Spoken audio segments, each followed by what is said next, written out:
Le moine et l'enfant. Écrit par Hervé Narensamy. Le temps d'une histoire. Un podcast de contes, nouvelles et autres récits.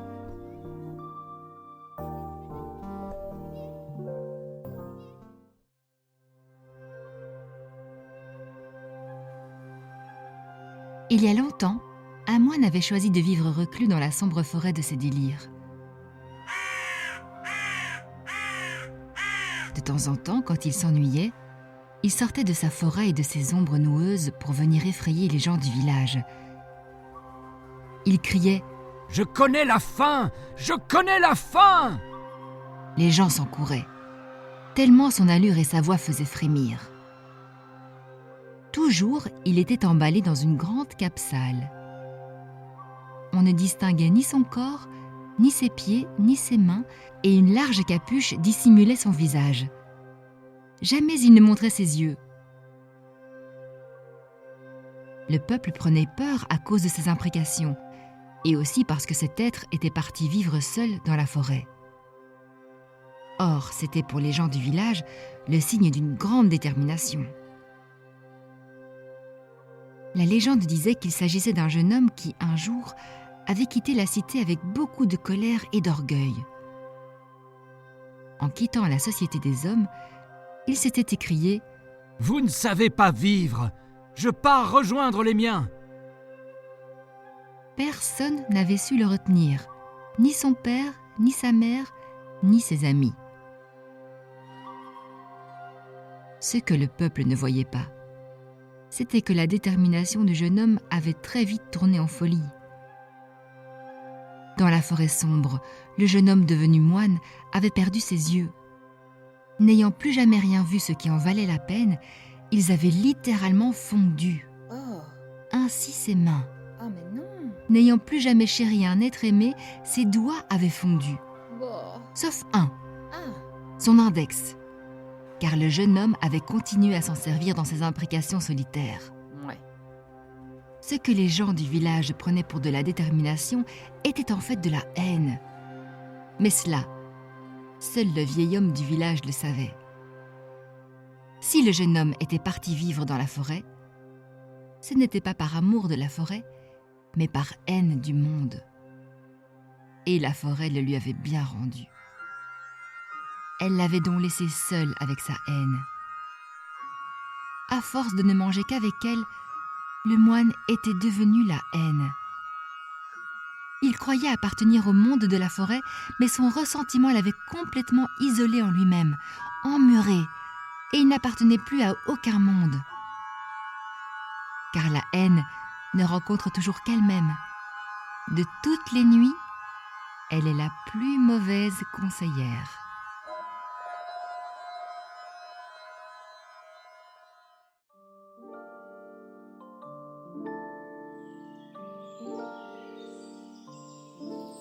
Il y avait à la même époque un enfant d'une quinzaine d'années qui vivait dans une modeste cahute. Il l'avait construite à mi-chemin, exactement entre la forêt et le village. Il y avait une centaine de pas pour atteindre l'une et de même pour rejoindre l'autre. L'enfant vivait principalement dans son propre périmètre. Il lui arrivait bien sûr de recevoir quelques amis chez lui pour un repas au coin du feu, ou d'aller flâner au village et d'observer ses joies et ses peines. Il aimait aussi se promener de temps en temps dans la forêt pour contempler les cimes ou cueillir des plantes sauvages. Il aimait vagabonder quand son corps et son esprit le réclamaient. Et sinon, il appréciait de rester chez lui à rêvasser, à la fenêtre ou près de l'âtre, ou pour s'occuper de son jardin magnifique, riche de 1001 plantes.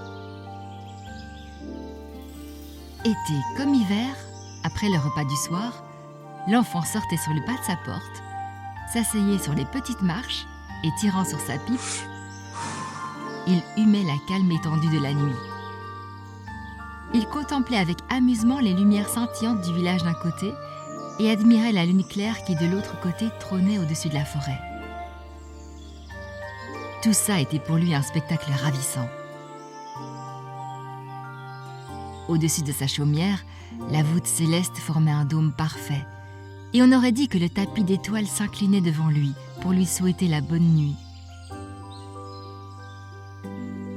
L'enfant aimait le jour, et il aimait aussi la nuit. Il les savait frères et sœurs. Ils discutaient souvent avec l'un et l'autre et en tiraient de profonds enseignements sur la vie. Bien que fort jeune encore, son regard était intense. Et quand on y regardait de plus près, on pouvait apercevoir dans un œil un ciel bleu et dans l'autre un ciel étoilé. Mais personne ne regardait jamais si loin dans les yeux, sauf peut-être un vieil homme au village.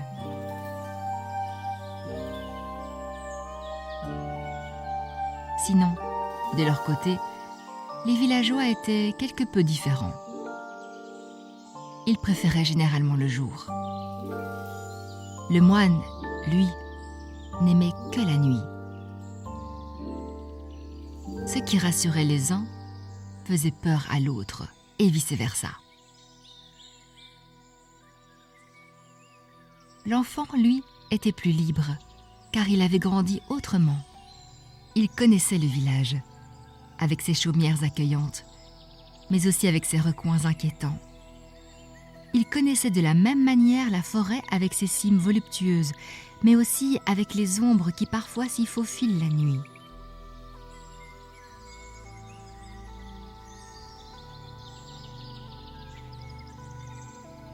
Un jour que l'enfant flânait au village, le moine avait fait irruption, courant vers les gens en criant « Je connais la fin! Je connais la fin !» Paniqués, les adultes avaient fouillé à qui mieux et s'étaient terrés chez eux pour ne plus l'entendre. Mais bien sûr, ils l'entendaient encore.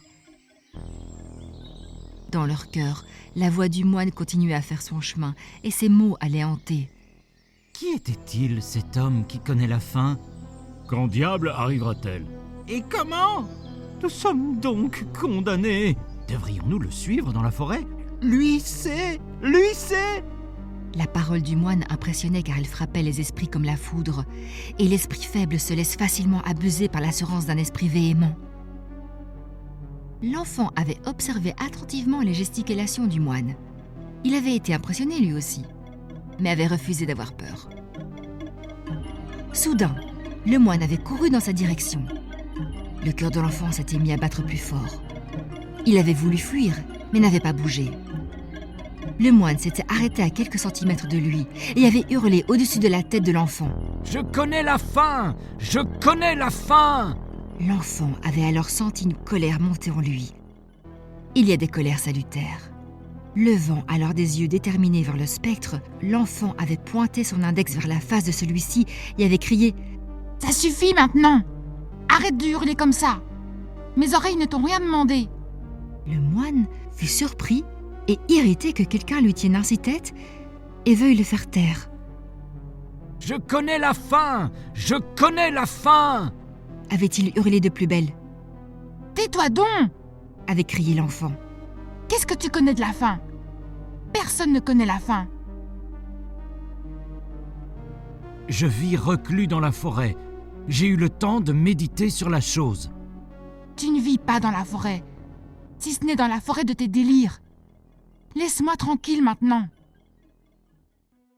Sur ces paroles, l'enfant lui avait tourné le dos et s'était éloigné de quelques pas. Il n'avait plus rien entendu derrière lui. Comment le moine allait-il réagir, s'était-il demandé. Lorsqu'il avait osé enfin regarder derrière lui, la place était vide. Le moine avait disparu. De derrière leurs fenêtres, les villageois avaient suivi la scène, ébahis. Petit à petit, ils sortirent de chez eux et vinrent à la rencontre de l'enfant.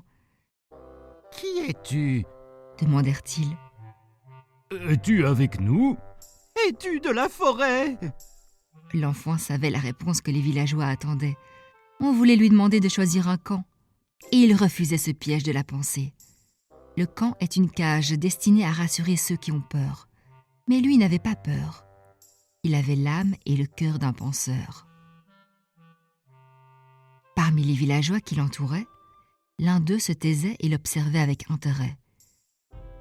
Il s'agissait d'un vieillard que l'enfant remarqua tout de suite, car il ne ressemblait pas aux autres.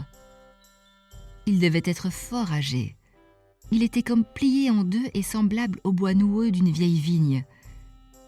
Mais son regard avait une lueur particulière, comme un sourire d'où jaillissaient de petites étincelles. Il était accompagné d'un enfant qui devait avoir 9 ans. « Dis-nous qui tu es.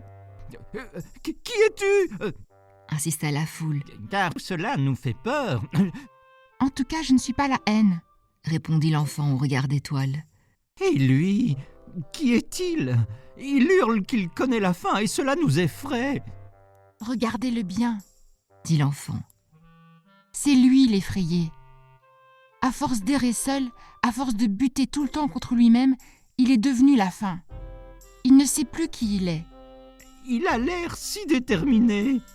Renchérirent les villageois. L'habit ne fait pas le moine, et surtout, la haine n'est pas un habit qui tienne chaud. Le moine a froid, et c'est pour ça qu'il court et qu'il crie. Il ne sait pas ce qu'il cherche. Il ne sait pas ce qu'il a perdu. Cette histoire de faim le concerne donc ? Oui, Dit l'enfant. c'est la nourriture de celui qui se sent seul et qui a peur. Il a peur de vous, et il a peur de la forêt. Il n'est pas chez lui avec vous, tout comme il n'est pas chez lui non plus seul parmi les arbres. Nous aussi, nous avons peur de la forêt sombre à l'extérieur du village. Je sais, Dit l'enfant. la forêt sombre n'existe que pour ceux qui ont peur du jour. Et ceux qui ne quittent pas le village ont peur de la nuit, parce qu'ils la confondent avec la forêt sombre. Mais la nuit est vaste, comme le jour est vaste. Il y a de quoi nourrir nos 1001 bouches. Mais nous n'avons pas 1001 bouches. Je vous laisse décider. Conclut l'enfant. Cela vous regarde. Les villageois ne dirent plus rien et restèrent plantés là, silencieux, à méditer.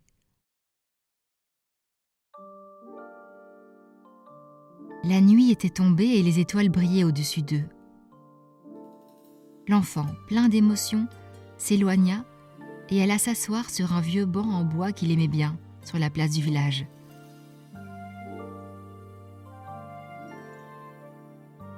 Le vieillard vint s'asseoir près de lui. L'enfant de 9 ans, un garçon, l'accompagnait. « Qui es-tu » demanda l'enfant. « Tu ne me sembles pas tout à fait comme les autres. J'ai moi-même vécu dans la forêt il y a longtemps. J'étais jeune. Je croyais être ainsi déterminé. Mais la forêt ne m'a pas convenu. Elle était trop sombre. J'étais toujours triste. Alors, j'en ai essayé une autre, puis encore une autre. Toujours déçu, j'ai fini par planter ma tente au milieu d'un champ. Puis, je me suis lassé. Un jour, j'ai trouvé cette petite maison en bordure du village. Et ce fut là un endroit enfin pour moi. Je m'y sens bien encore aujourd'hui. Peut-être finirai-je mes vieux jours dans une cahute comme la tienne. Elle est belle. J'aime beaucoup son emplacement aussi. Il ne faut pas mourir idiot, n'est-ce pas, petit ? L'enfant hocha la tête, puis il sauta du banc.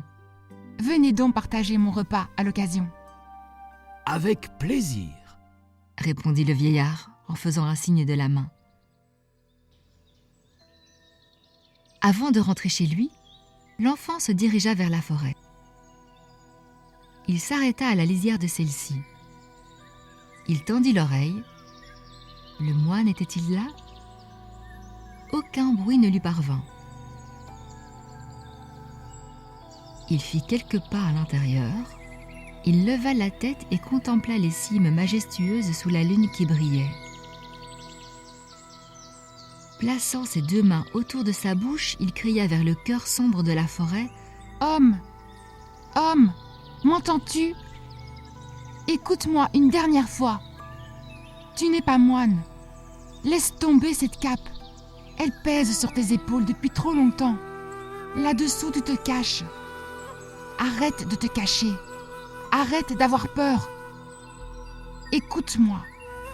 Si tu te caches, le réel ne te voit plus et tu manques les noces. Tu rates le devenir qui est en toi. Personne ne répondit.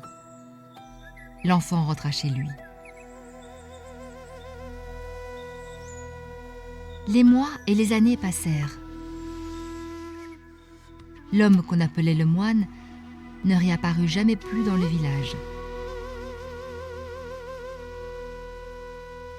Il fallut quelque temps aux villageois pour s'habituer à son absence.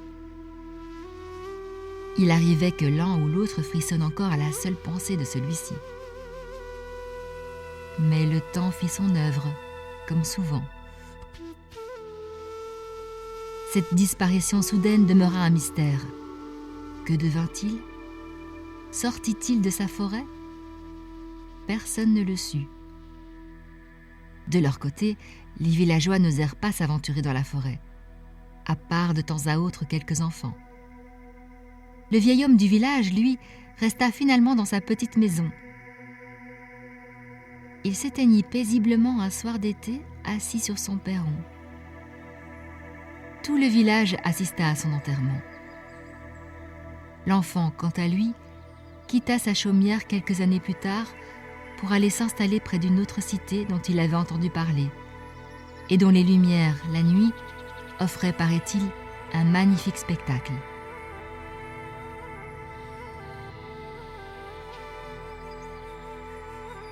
Son absence laissa aux villageois une sorte de vide. La présence de l'enfant les avait rassurés, mais ils ne savaient pas dire pourquoi.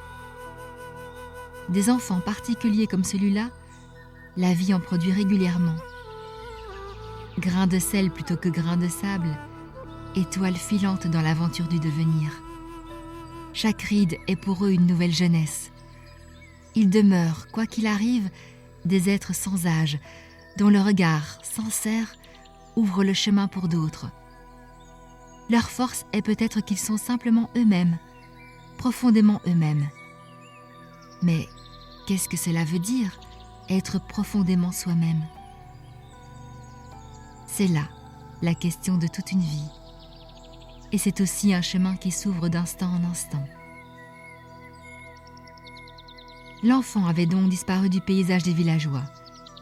Il avait poursuivi sa vie ailleurs. Cela dit, certains l'ont déjà aperçu, tout occupés qu'ils étaient à leur besogne. L'enfant aime à revenir dans les parages de notre esprit, au gré de ce vagabondage. Et si tu n'es pas trop occupé par je ne sais quoi, si tu lèves un peu la tête, tu pourras l'apercevoir. En toi.